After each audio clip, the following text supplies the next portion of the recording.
Okay. Well, Paul Levinson, thank you very much for being at this interview. Good morning. Good morning. It's my pleasure. And it's really a big pleasure and honor for me to be here interviewing you. I hope you can excuse my low quality of English, and I hope I manage it okay. Since your English is infinitely better than my Spanish, of course, it's okay. Okay, great. So this project of mine, which I humbly call the Zen of Teaching project about the myths of teaching, learning, and technology, deals with a series of concepts that are very familiar to you, and that I am trying to interview people, experts on these fields, to get at their opinion, their ideas, etc.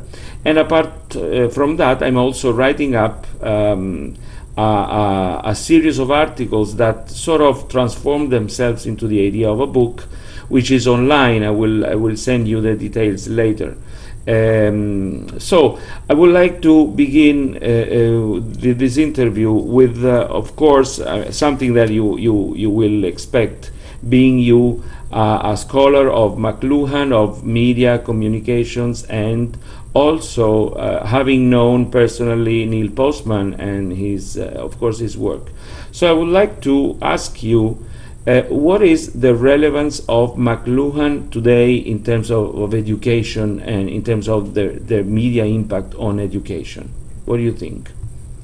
Well, one of the things about McLuhan that I realized a few decades ago is that although he wrote in the 1950s and the 1960s, he actually was writing about a time that exists right now.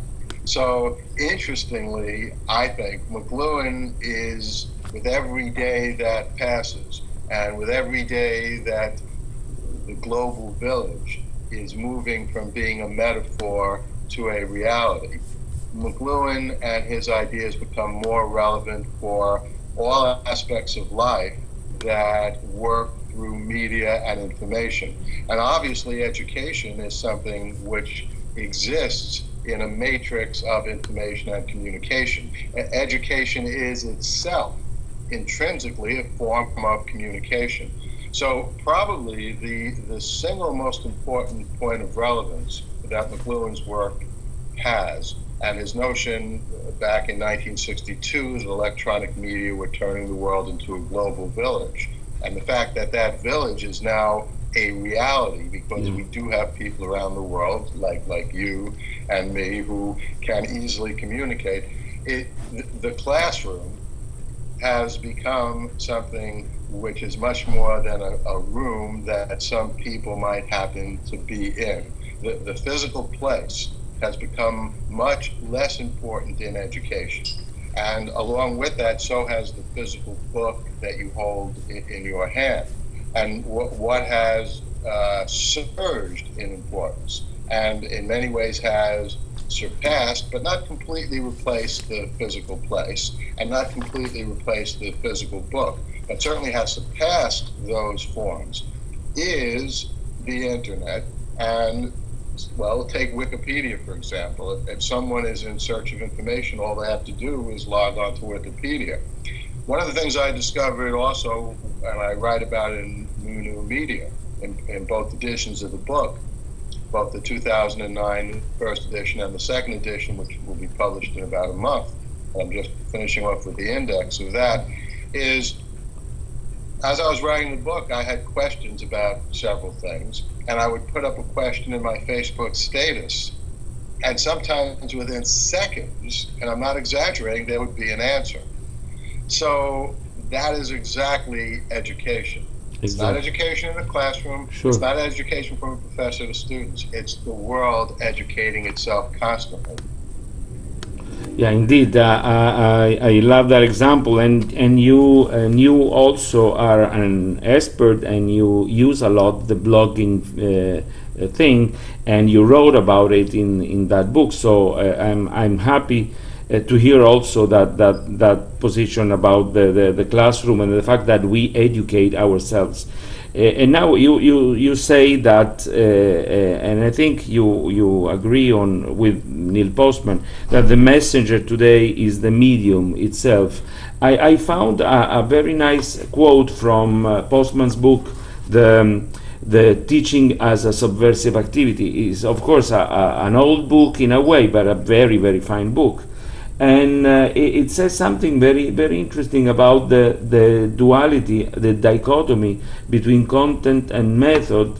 And he says that the medium is a message implies that invention of this dichotomy is naive and dangerous. It implies that critical content of any learning experience is the method or process through which the learning occurs.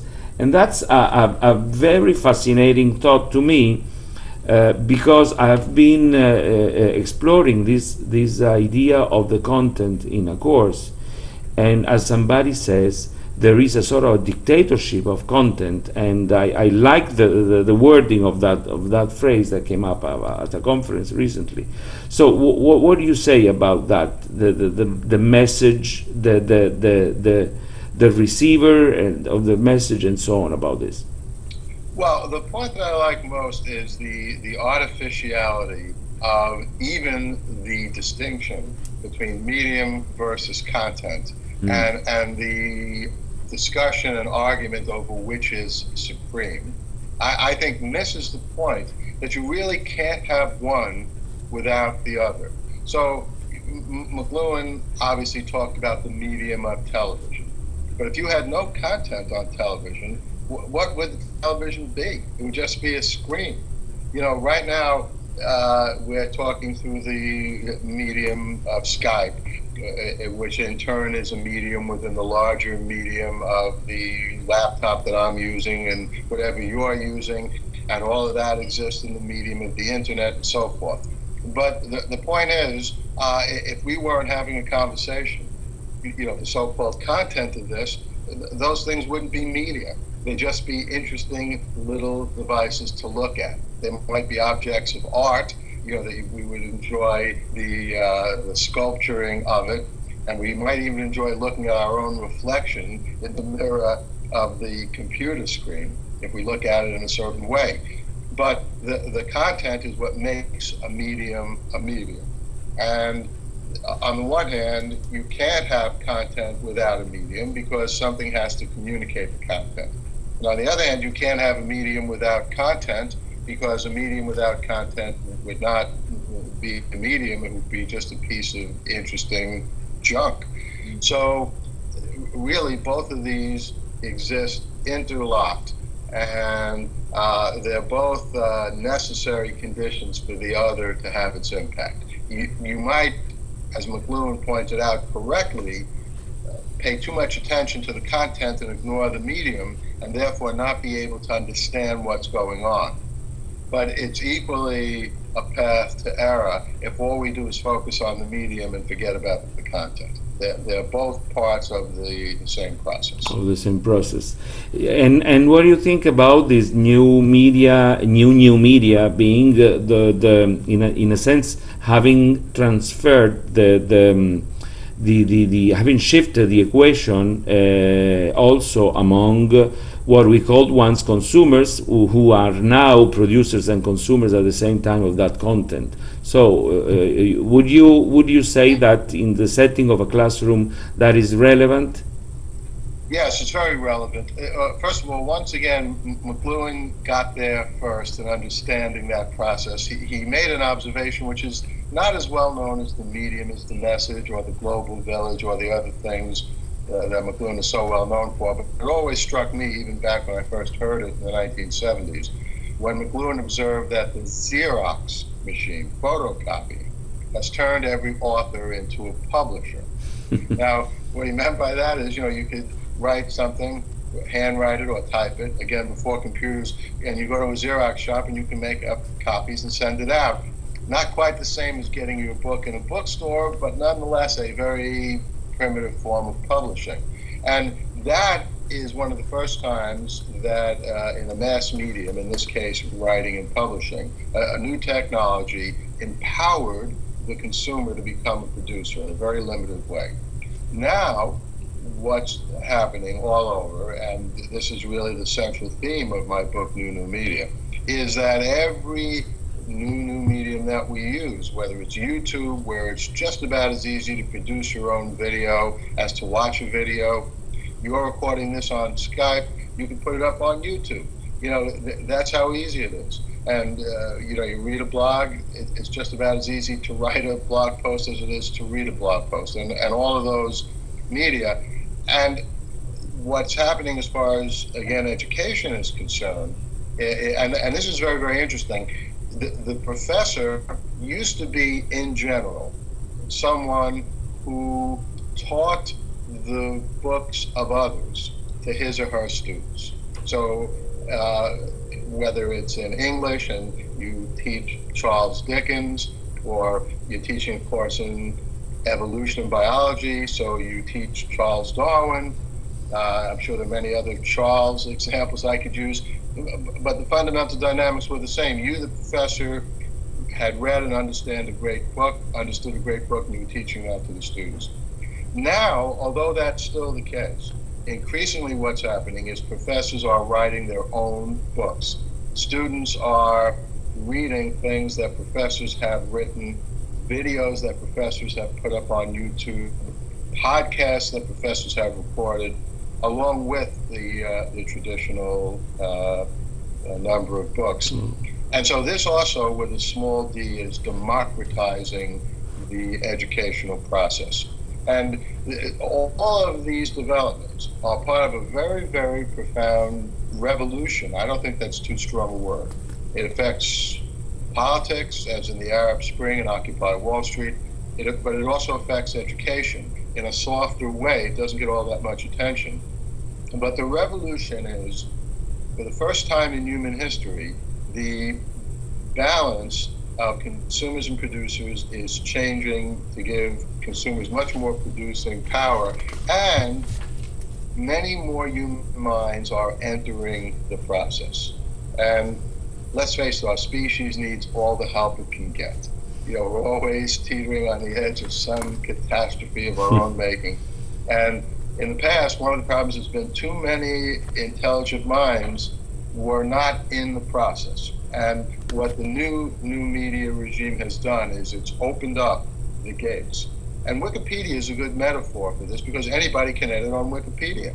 And I was delighted to see the survey a few years ago. It's been confirmed several times. Yeah. The number of errors in Wikipedia and the Encyclopedia Britannica are about the same. So here are the greatest minds in the world, the Encyclopedia Britannica. And here, on the other hand, Wikipedia, anybody can write. My wife noticed something just yesterday. My wife, Tina, which speaks perfectly to this example, and she does a lot of work on Wikipedia. You probably heard Rodney King, who was beaten by police in Los Angeles in 1991, died yesterday. Yeah, and so there were lots of articles all over the place. One of the articles talked about the trial that took place, and there were a total of 3 trials, after the police who beat Rodney King were arrested. And this was an article on CNN, on the CNN site. And the article said, well, one of the characteristics of the jury in that first trial is that there were only African Americans on that jury. Now, it turns out that's completely wrong. The problem with that first jury is that there were no African Americans on the jury. And so, you know, somebody made an honest mistake. Maybe it was even a typo. But the point is, had that article been on Wikipedia, my wife, or me, or you, or anyone could have instantly corrected it. Instead, probably CNN eventually corrected it, but it was a very different process. And so there you see this self-correcting quality of the new media regime. In biological terms, it's almost like an immune system that's always on the lookout for error. And when it sees it, it can go in and correct it. I love that metaphor, the immune system. Yeah. So, in a way, politics is finally entering officially. Let's say this our closed wall system. Of course, it always did, but in a way, you already quoted the examples of the Arab Spring, etc., the indignados, etc., and so the revolution will be tweeted. You think? Oh yes, and it's already already has been tweeted. And revolutions are messy things. They're far from perfect or neat, and they don't always succeed. And when they do succeed, they don't succeed completely. So, if you look at what happened in Iran with the Green Revolution, that was the first expression of it. That so far hasn't succeeded. Yeah. In Tunisia, in the fall of 2010, that was successful. Yeah. In Egypt, in the early spring of 2011, partially Sort successful. of, yeah. But in Libya, a very different story. It took Happened. NATO to, Yeah. and now what's going on in Syria. So these are extremely complex situations. It would be an oversimplification to say, well, with Twitter now all these revolutions are going to be successful. Sure. But what is undeniable is without Twitter, Facebook, and YouTube, none of these things would have happened. Will happen. So, in a way, this revolution brought by, or at least triggered by the new media, why is it taking so long to be recognized in our educational institution and system worldwide? I mean, this is not a problem of the US only, it's global. Well, there you ask an extremely important question, and one which I've been both amused about and dismayed about for decades. And I'm sure you've observed this as well. Some of the most conservative, not politically, but conservative socially and theoretically, minds in the world find their way into the educational establishment. And the truth is, many teachers can only teach from what they're comfortable with, which means they don't really fully embrace or even give a chance these new media. There are still professors today, and I remember talking with some people up in Toronto this past fall, and they were saying they knew some of their colleagues were like this, who, if they assign a paper to a student, they tell them, I don't want to see any references from Wikipedia. Oh, yeah. Yeah. So what's that? There are things that you can do. You can say, well, I want at least 3 different sources for every reference. But the idea that even one of those 3 sources can't be Wikipedia is ridiculous, and it shows a misunderstanding of the system. And my guess is that occurs among professors who don't know Wikipedia, or they know something of Wikipedia, and they get that you can have incorrect information on Wikipedia, but they don't understand how this misinformation can be so quickly corrected as it is on Wikipedia all the time, constantly, as the immune system goes out and attacks those errors. So anyone in the academic world who appreciates Twitter, Facebook, YouTube, and their impact and their value in education, no doubt also knows numerous colleagues who don't appreciate it. And one of the aspects of my book, New Media, that I'm happiest with is when professors start using it, and they say to me, we do an interview such as you and I are doing, so my students can ask you questions, and I can see that they are really getting into understanding what these media can do. Sure. And so, time is on our side being people who appreciate these new media, because, sooner or later people understand what's going on. Like Thomas Jefferson and John Milton, I have a great belief in human rationality. And I think that sooner or later when people are presented the truth, we'll catch up. Yes. Yeah, you're right. I mean, I also feel like a friend who once asked, why do we keep on teaching the APA style for references when all that is needed is a link? And so this introduces interesting question, wouldn't you think so? No. Well, yeah, and one of the things I've done in my book, I have links to everything. I also say to them, look, these links they may be permalinks, but it doesn't mean they're permanent. And you might go to the link and it's not there. But usually, you do a little research, you'll find the information someplace else anyway. So it's not a perfect system by any means. But you're completely right that the old system of references and so on. I mean, I would even go one step further. If you think about it, you don't even need links, because let's say I'm writing a book and I make a point and I say, Antonio said such and such in a lecture he gave, and there's no reference and there's no link. So all the student has to do, or anyone, is put your name in quotes, put it in Google. Yeah, and it'll come up. So we're moving to a world where that whole reference system anyway is becoming unnecessary. Yeah, you're right. So, and now going back to blogging, you are a strenuous blogger yourself, and in fact, you are very diverse in your intellectual production. You go from music to sci-fi to academic stuff, as we're talking now. And apart from wondering how you manage to do all that, but the blogging part is very interesting, actually. The way I like your blog on the TV series, and I love your take at them.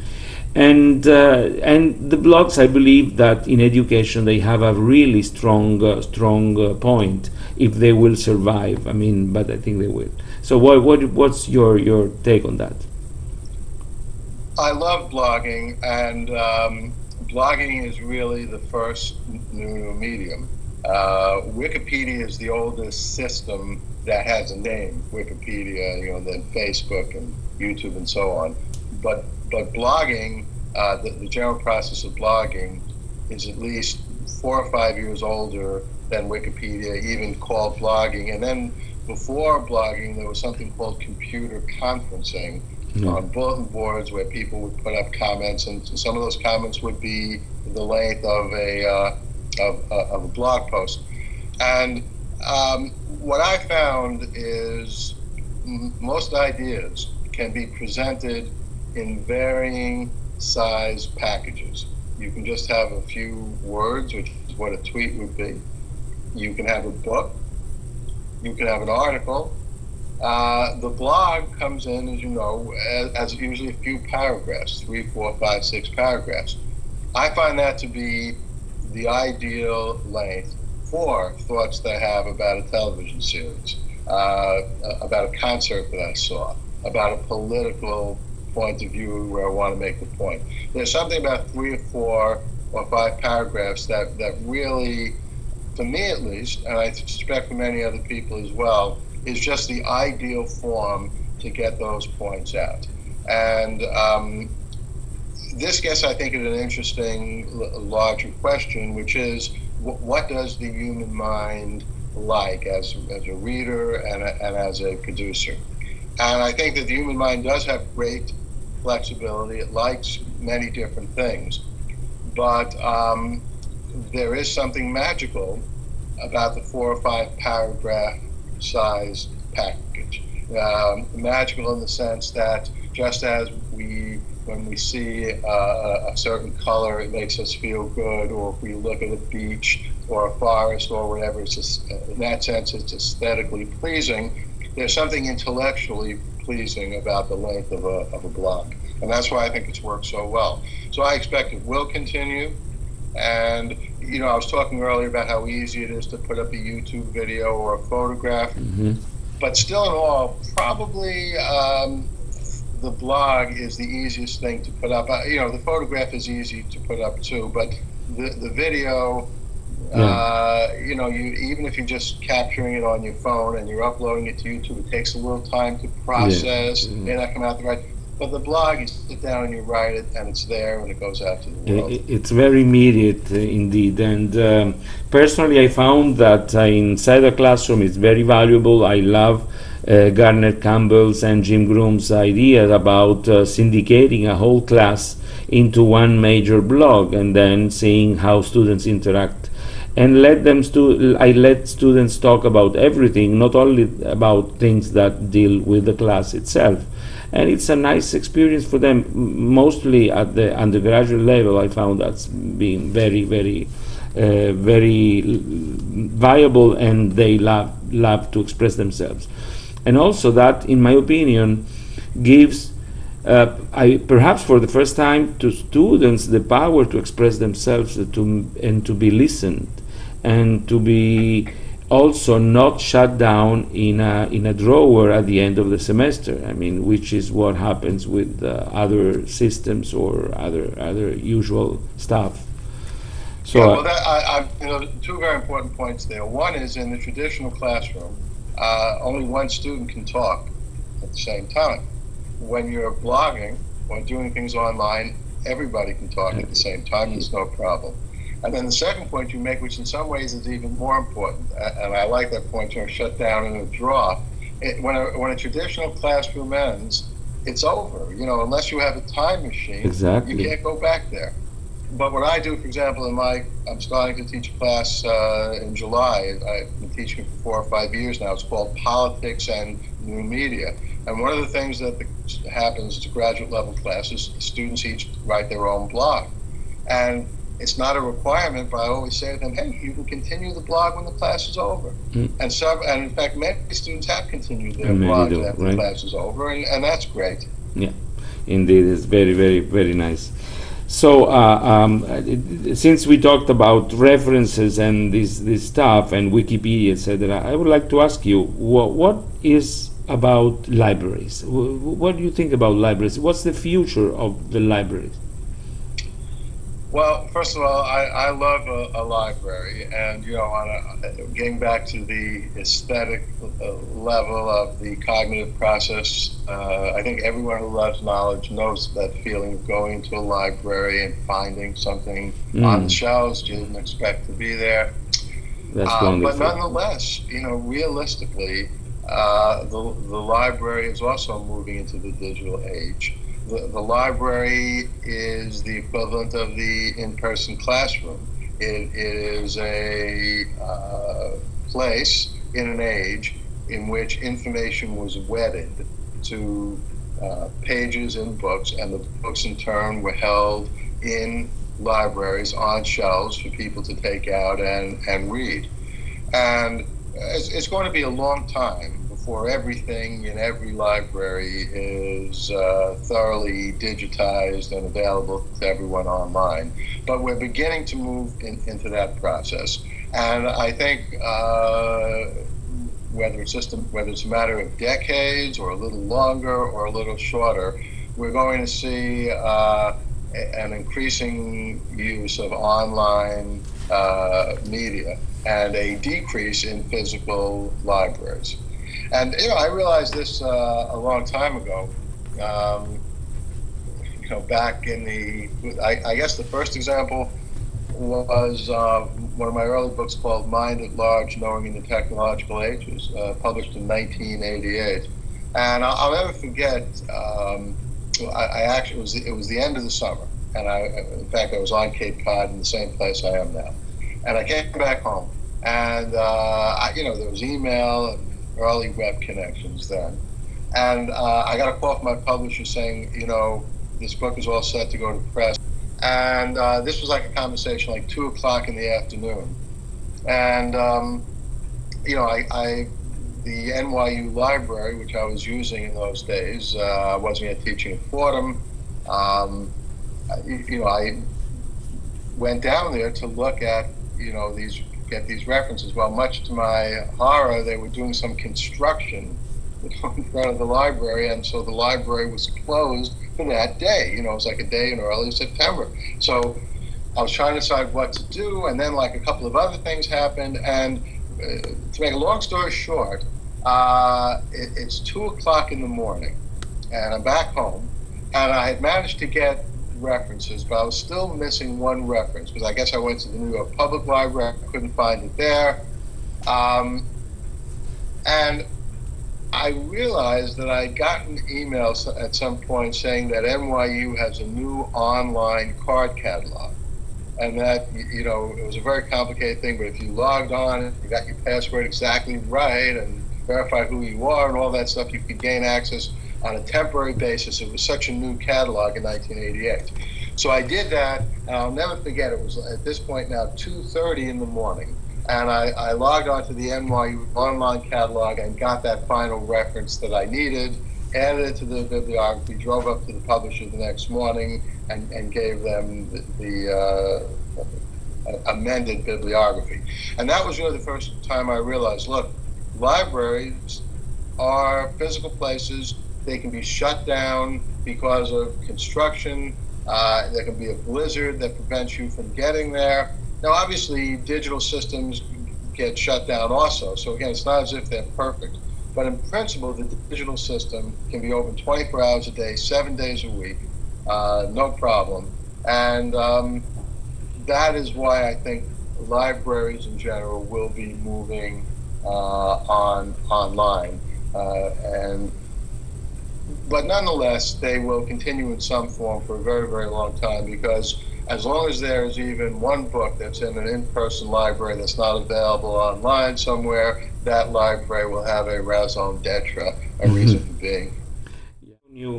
But wouldn't that also pose a big issue of conservation, in the sense that paper has endured much more time than media on diskettes, for instance, which are already obsolete, or even worse on other media? Yeah, there's no doubt that just for preservation purposes, you know, it would be good if copies of real books were saved someplace. But it's a very important point to bear in mind. When something comes online, and in principle millions of people can see it online and capture it to their own computers, in a way, that has much more durability than something on paper. You know, one of the points I make in the book, in New Media, where I talk about Wikipedia and is Wikipedia replacing libraries, is which has more durability? 100 books in 100 libraries around the world, that is a single book, 100 copies of that book in 100 different libraries, that's pretty good. Or one thing online that's read and on the computer screens of 1 million people around the world. Well, that one thing is in 1 million different places. And so, you know, we need both. But ultimately, digital preservation is probably more effective than paper preservation. So that, sorry. Yeah, because I mean, the other thing is burning books. You know, you look at progressive political regimes, books can be destroyed. For something digital to be destroyed, that's a completely different situation. That's a very nice, talking about Ray Bradbury, who just died, that's a very nice metaphor also.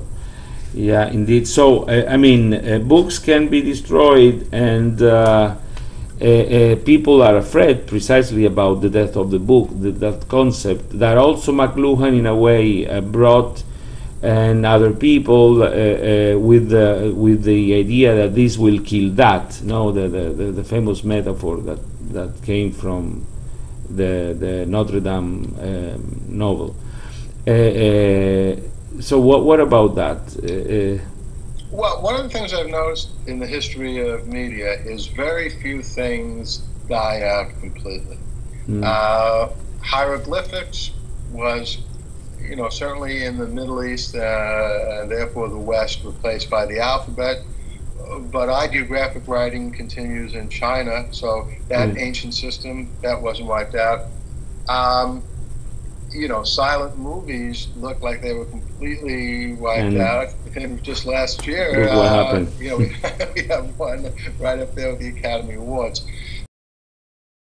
There is this almost tempting, irresistible, tragic story that we like to tell ourselves about media being wiped out and lost forever. But in fact, that almost never seems to happen. Although, for all I know, Cro-Magnon people, you know, had some kind of medium which was so wiped out that we don't even know about. Yeah, that's true. But that aside, it seems that media have a way of hanging in there for a long time. So what is the case is the ratios of popularity and obscurity change. So if you think about what we now call the legitimate theater, there's live performances on stage. You know, circa 1890, 1900, many more people went to the theater much more frequently than do now. And that's because of radio, television, and the internet has replaced the theater as the narrative audiovisual medium. But the theater still exists, and, you know, people still enjoy it. So I think the same is true for books. And what I look at is there a characteristic of the medium that no other new medium can do as well? And if there is, I call this the media ecological niche. Does the medium fit into our ecology in a way that no other medium can do as well? And if that's the case, then the medium will continue. So what is the case with books is they have what I call reliable locatability. So if you look on page 35 of New Media and you see something, and you put that book on your shelf, and you know where on your bookshelf you put it, and assuming, God forbid, your house doesn't burn down, there's not some severe damage, you will know that those words will be there on that page tomorrow, next year, 10 years from now, 100 years from now. And that is something that's important. In contrast, when you find something online, as we were discussing, it might not be there 5 minutes later. And one of the things I discovered in New Media between the first and second editions is the number of links that no longer work. So because of that, books have this continuing utility. The other point, maybe not as profound, but still significant, you know, I'm here by the beach on Cape Cod. It's beautiful. I don't mind bringing down a paperback book on the beach. And if I fall asleep and a wave comes along and washes it, you know, gets wet, all right, it's happened. But I wouldn't be too happy if that happened to my Kindle or my Nook, because, you know, I paid $100 or more for it. So, but we're probably moving to a place where a time when the reader, the electronic reader, will be so inexpensive that won't matter. But right now, in 2012, books have those two advantages, and therefore they're not going anyplace anytime soon. So, in this sense, again, with the idea of books, books have always had tremendous importance in education, of course. In every course we still have a recommended textbook, etc. And in many cases we do read and study more than one book. What I find intriguing is a phenomenon that began to happen with online education and with learning management systems. We tended to put content on those systems. So professors try to extract and condense some of that book content into their own platforms. In doing so, of course, they introduce their own perspectives on things, and that was, I think, a very positive thing to do. But they also, I believe, sometimes water down the original sources. So, in that sense, what would be the role of the book in online education? And if it's true that hybrid education is going to be the leading education way, so would that trend seem to you scary, or what? Do you think that the books should go back into having their major role? I think options are the key factor when we consider what is best. And by that I mean that professors teaching classes, students in those classes have the most number of choices. And then they can pick and choose and work out arrangements that are the most suitable for them.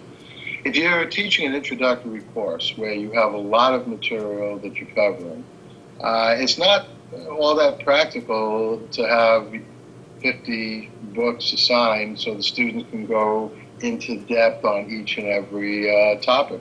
You know, my other, probably best known book other than New Media is The Soft Edge, A Natural History and Future of the Information Revolution. I wrote that back in 1997. And it covers everything from speech and the alphabet up through the internet of the late 1990s. And, I use that book in introductory classes, and that book paraphrases with references a huge, hundreds and hundreds of books about the history of media. Now, the truth is, for a student to get full knowledge of that, the student would need to read one of those original books, because how much could I say if I'm talking about the introduction of the printing press? So I'll quote Elizabeth Eisenstein, I'll quote McLuhan, I'll quote Shator, who wrote about the difference between the manuscript and the printed page. But, my quotes, I of course think are good quotes, and the paraphrases are accurate, but they're not in any way the equivalent of a reading of the actual book. So, but for an introductory course, there's not enough time. But if we're having an advanced course where the student is just looking at a much smaller area, then I would think in that case that it is a great advantage to have these books available. Again, the books being available online makes it that much easier and can make it that much less expensive.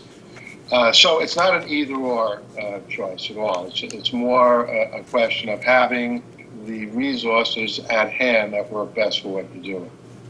Great. I appreciate that your answer. It makes much sense, and actually I hadn't thought about it at all.